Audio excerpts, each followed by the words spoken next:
Today on Inside Utah Politics, the 2022 Senate race. Former presidential candidate Evan Mcmullen making a run as an independent. He's here to talk about campaign strategy and why he wants the job. Plus, the business of big tech. Social media execs grilled on Capitol Hill. Are the tech giants placing profits over people and failing to protect our children? Time now for Inside Utah Politics. Thanks so much for joining us. I'm Glenn Mills. It is time to go inside Utah politics. We do begin this morning with Evan Mcmullen, independent candidate for Senate here in Utah. Evan, welcome back to the show. It's been, 4 or 5 years since we saw you last? It's been a while. Great to be back with you, Glenn. Let's talk background. Of course, you made a run for president. You did quite well in the state of Utah in that race, getting somewhere around 20%. Talk about your background, though, and what you believe qualifies you to be a senator for the United States. Well, I began my career here at Brigham Young University when I was recruited by the Central Intelligence Agency, and then after 9/11 shipped off and helped fight the war on terror. I spent most of my time with the agency, which was about 10 years, over 10 years, in the Middle East and South Asia, tracking down and stopping those who wanted to attack our country once again. And after that, I worked in business for some time and then returned back to Washington to serve as a national security advisor in Congress. And then after that, as you pointed out, I ran a brief presidential candidacy and campaign in 2016, offering voters here in Utah and elsewhere someone to support on the conservative side who was committed to our founding principles. And I thought that was important at the time and have continued to fight to unite Americans around founding American ideals that I think are essential to the future of our country. And so that's what I'm still doing, still at it, now in the form of certainly a Senate campaign. What's your interest in the Senate? Why do you want that job? You take a look at what's going on these days, and there's a lot of partisanship, a lot of fighting. Why do you want to take on that responsibility? Well, that's exactly why, Glenn. Our politics are broken, and especially the politics in Washington. We're coming apart as a country. We're failing to govern ourselves. We have these compounding crises in the country that are doing great damage, I think, to our quality of life here in Utah, but also, I think, present a tremendous risk to our democratic republic at this point. And so we've got to send more unifying leaders to Washington so they'll find common ground and work with each other to solve problems and to defend the republic. And that's why I'm running. That's what I think, we have a way of leadership here in Utah. We affectionately call it the Utah way. And what that is finding common ground even while holding to principle in order to solve problems. So that's what we do here in Utah, and we need that kind of leadership in Washington. And I think that's why we've got to make a change in this Senate seat, and that's why I'm running. Okay, you're running as an independent. There's a lot to dig into on this one, but let's start off with your relationship with the Republican Party. You used to be a Republican. You left the party. Talk about why. Well, I was registered as a Republican until just a day or two before I launched this independent campaign. I've spent most of my life... Real quick, are you talking about your presidential campaign or this Senate campaign? This Senate campaign, yes. Okay. I ran as an independent in 2016. So you wwent from independent in 2016 back to the Republican Party and now back to an independent. I rejoined the Republican Party. I was raised as a Republican, as a conservative. I've worked in Republican and conservative politics. Whenever I've engaged in politics, that's how I've done it. I was the chief policy director for the House Republicans and a national security advisor for Republicans in the House. I still am a conservative. I'm a Lincoln conservative. I want the Republican Party to be committed to the principles that motivated its founding and of course, our founding ideals. That's what I want from the Republican Party. And so why run as an independent then? Because I think that's the kind of leadership that we need in this country, and that's the best way to represent Utah and its interests in Washington. I think the partisans in this country are tearing the country apart. I think the extremes in our parties have gained far too much influence, and they're making it impossible for us to solve a range of problems, whether it's the high cost of health care or, of course, this pandemic, or we've now got inflation and an exploding national debt. we've got to have leaders who will work with each other to solve problems. And it's very hard to do that if you're only accountable to an extreme faction of one party or the other. So I'm running as an independent because I believe that's the only way to replace Senator Lee.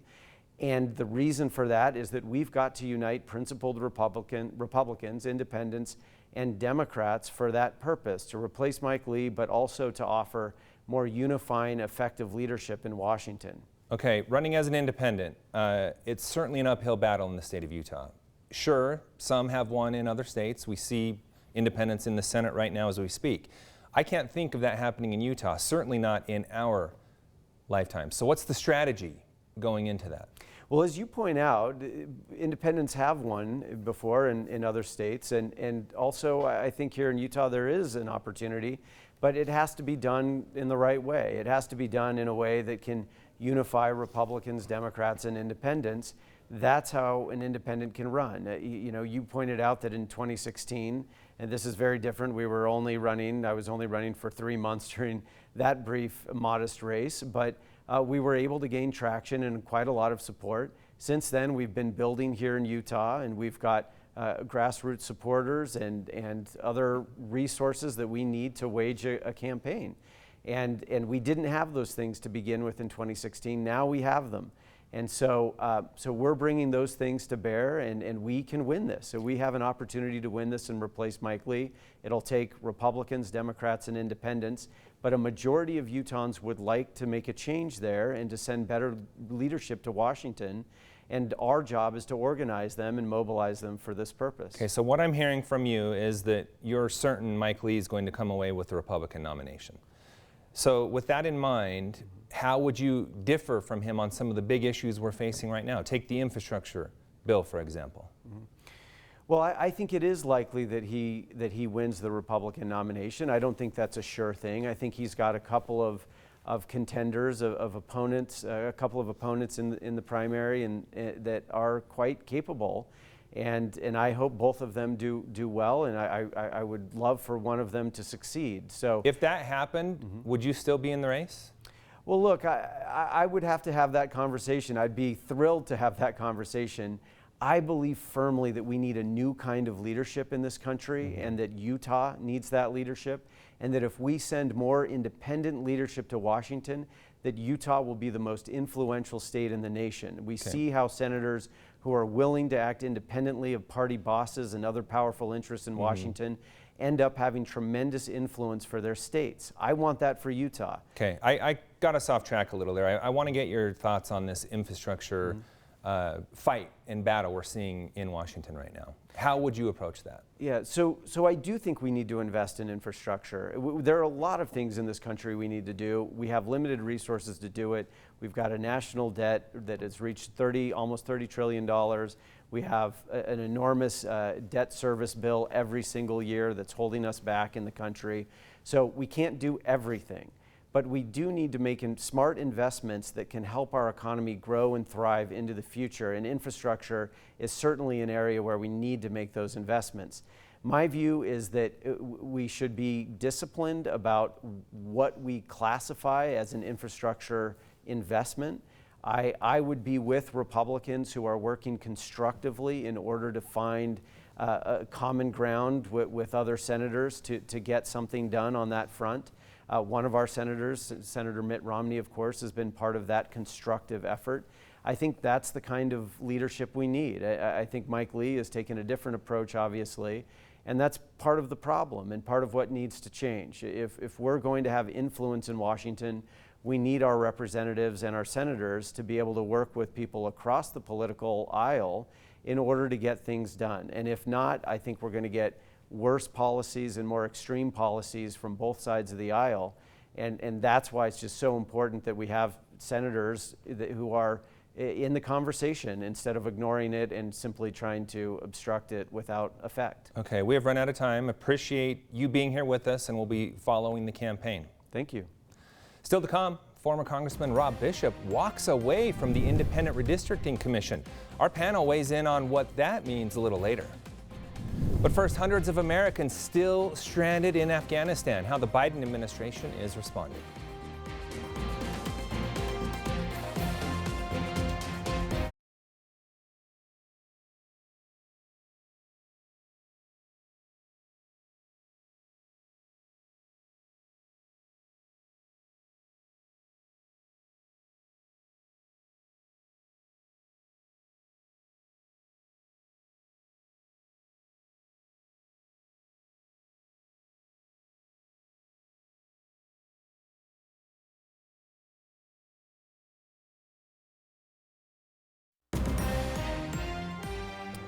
Some in Congress again say it's time for big tech to step up and do more to protect kids and teens who use their platforms.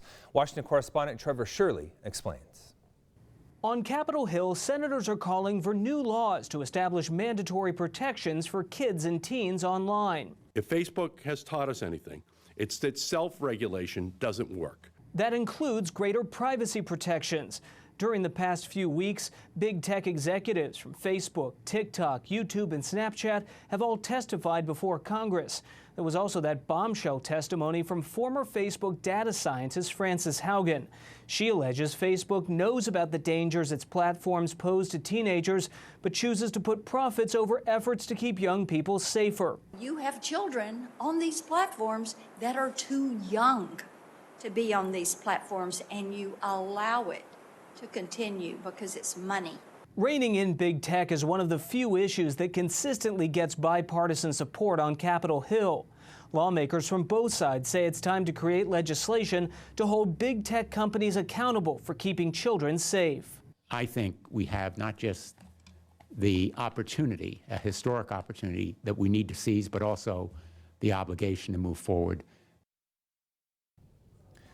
The Biden administration contends they will get every American left behind in Afghanistan. This comes after the administration informed Congress the number still there is higher than they originally estimated. Washington correspondent Raquel Martin has the latest. The Pentagon says it's still working to get Americans out of Afghanistan nearly 2 months after the Taliban seized control. We are aware of concerns that some of our members have about their family members. The Biden administration now says more than 300 Americans remain in the country, nearly triple their original estimate. We are still very committed. But Pentagon spokesperson John Kirby says the U.S. will not send troops back in. Interagency effort to find safe passage for these individuals. The State Department says it's relying on diplomatic agreements with the Taliban to finish the job. It upholds the right of free passage for those who wish to depart Afghanistan. But back on Capitol Hill, Republicans are slamming the Biden administration's exit strategy. Hundreds of Americans are still in Afghanistan. Meanwhile, President Biden and Democrats are trying to ram through trillions in new tax hikes. Monday, North Carolina Congressman Greg Murphy said the administration has the wrong focus. What are their priorities? A new gender strategy. Are you kidding me? On top of evacuating Americans, the Pentagon says it's also working with nonprofits and veterans to help thousands of Afghans also waiting to be relocated. In Washington, Raquel Martin. Coming up, we're going back to the 2022 Senate race. Can an independent candidate pull off an upset? Our panel weighs in after the break.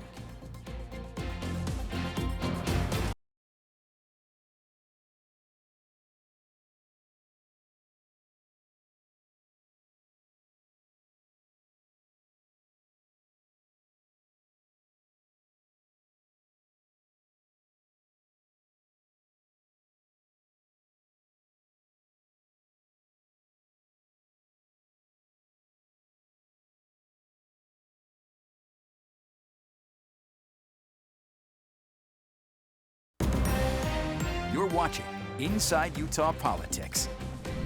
Time now for a closer look at some of the big stories of the week with the Inside Utah Politics panel. This week we have State Senator Luz Escamilla and former Utah GOP Chair Derek Brown. Great to have both of you on the show. Thanks so much for being here.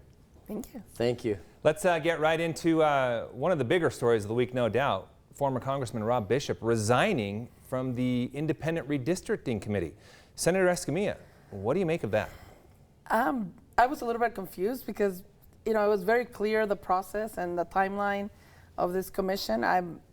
He's retired from Congress. Maybe he's just at a point where, if he doesn't like it, he'll just walk out, which is clearly what happened.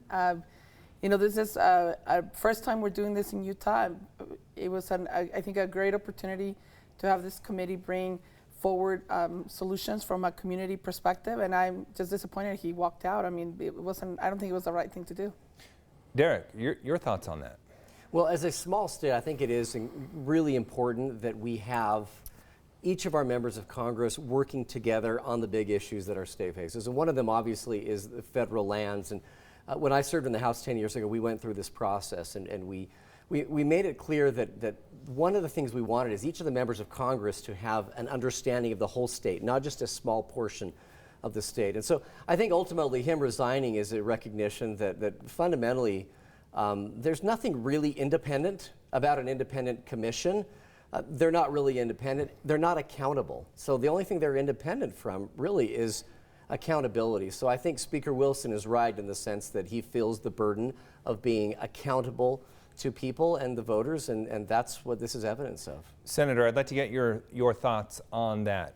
Is this an independent commission? And specifically what former Representative Rob Bishop said on the way out, that he thought rural and public lands were not being represented the way they should be. And that's his opinion, and I think we should all respect his opinion, but the reality is this came through a voting initiative. I mean, the people voted for this redistricting commission to be in place, and it actually is to bring more transparency. People don't feel represented. I was with the good representative, former Representative Brown, when we did 10 years ago redistricting, and I'm here again, 10 years later through the same process. And there's a lot of questions about that process, and this was an opportunity to bring a different perspective. And I believe that it was clear the rules of engagement. I mean, that was never, not clear. And, I feel very underrepresented in the legislature, and I don't walk out. I mean, I have to be there and make votes and make decisions. So it's true that it's not accountable. It's not, these are not elected officials. But I think it was the process itself that was designed, and the legislature actually changed a lot of that process after the people voted for that initiative originally. Derek, what do you make of how the Speaker responded? He basically said this is further evidence that this job is more suited for the legislature than the commission. Well, I think ultimately redistricting is a fundamentally political process, and it's messy. I mean, the reality is it's a messy process, and when you have a process that is inherently messy, the best way to address it is to have it done by individuals who are accountable to voters. And I think someone like Speaker Wilson feels that way. He understands that having the legislature be accountable, the accountable body be the one drawing the maps is really the best way to take that approach, because I mean, we've tried independent commissions in other states, and what we realize is there is no such thing as a truly independent commission, and that's why it makes sense to have individuals who are accountable to the voters be the ones that are fundamentally in charge of that process. Senator, weigh in on that. Are you and your colleagues the ones that should be doing this? I think there should be an opportunity for that process to be inclusive of both elected officials and in an independent commission. I like what other states have done.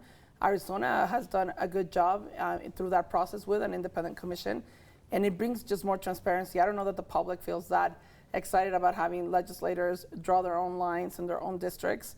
And I've been there, like I said, and I obviously as an incumbent benefit from that process. But I believe there is need for more transparency, and that independent commission brings that. Okay, one last question on this topic before we move on to another one. Have either of you ever gotten the sense that the legislature would sign off on one of the maps presented by the commission, or would they do something completely different? Derek, let's start with you on that one. I think the legislators I've talked to have all had sort of a wait-and-see approach. I mean, they've always felt like an independent commission is independent from accountability, and when you have folks who are not accountable making recommendations, they look at that with a little bit of, sort of, they're suspect in terms of that approach. And so I think that the legislature as a whole, that the ones that I've talked to at least, are happy to look at it. They're happy to see if it makes sense, but they know that they're the ones fundamentally with the weight on their shoulders. And so while it may inform the process, the buck stops with them, and they know that. Senator, have you ever gotten the sense that you and your colleagues would ultimately adopt one of the maps from the commission? No. I mean, that's just the honest answer, and it's unfortunate. I think there's already a lot of maps being done through a different process. But I know that the commission itself plays a role of at least allowing the public to know that this is happening. And for me, that's worth every moment, every time that they're being spent in those conversations, because it brings a different level of conversation to redistricting, which is a critical process of our democracy. And that's the sense I get from sources I talked to as well, just for the record. Let's move on to the 2022 Senate race. Independent Evan Mcmullen was on the show earlier. Can an independent pull off a win in the Senate race? Derek, let's start with you. And I do want to just point out that you are a former staffer of Senator Mike Lee. Exactly. And one of the things I've noticed as well as serving as the state party chair is if there's one individual, one personality that is universally respected, across the party as I go around the state, it is Senator Lee. And so in terms of actually having the ability to make that strategy work, I'm very suspect in whether that can happen. And also, if you look at the numbers, if you look at Senator Lee's approval ratings, not just amongst Republicans, but among independents, it's really clear. One of the things I did as party chair is I always dug into the numbers to see, what was winnable, what wasn't winnable. And the reality is I don't think it's winnable. I don't see a pathway to victory for Mr. Mcmullen. Senator, your thoughts. Do you see an independent candidate being able to pull off a victory in the Senate race? I'll say that I see a different process and maybe a different conversation. There's clearly no pathway for a Democrat, unfortunately, and I've been there. I run for Congress. Yes, so I remember covering that I've been one of those race. victims of that process. But you do it out of bringing a different level of conversation and putting someone on the ballot. I think this idea of an independent, at least in my experience, I've seen a lot of more moderate Republicans feeling more comfortable voting for an independent versus a Democrat.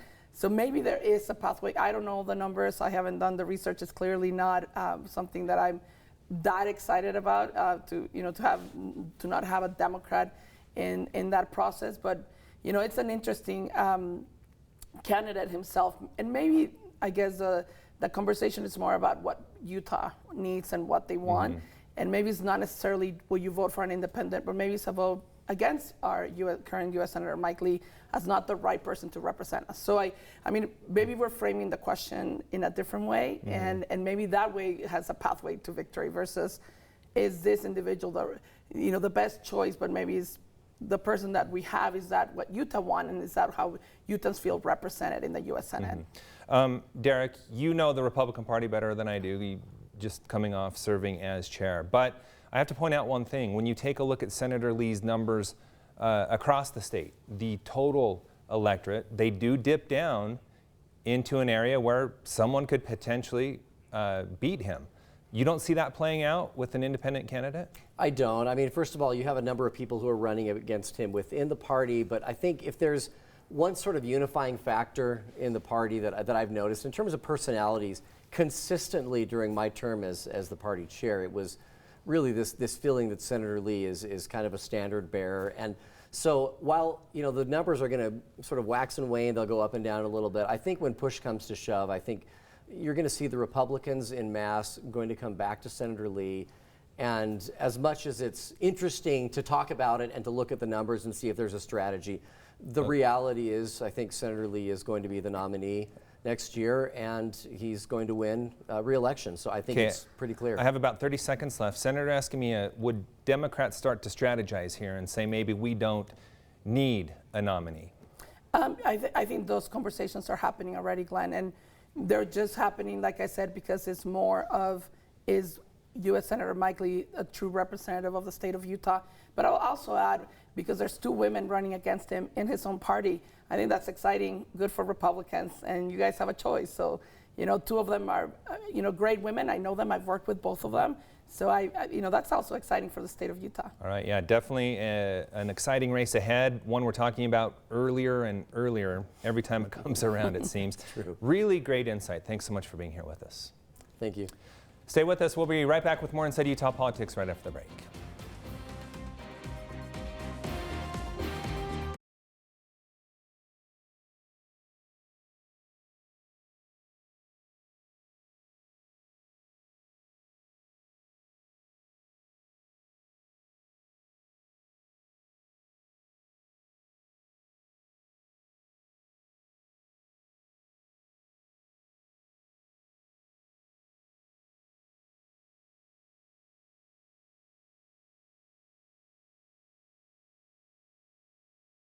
We leave you now with a look at what's on the radar in the world of politics. The municipal election is this week, Tuesday, November 2nd to be exact, and the 2022 legislative session It's just a few months away now. It begins Tuesday, January 18th.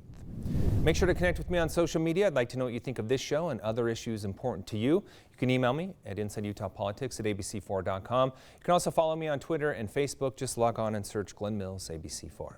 Thanks so much for making us part of your Sunday morning. We hope to see you again next week as we go inside Utah politics.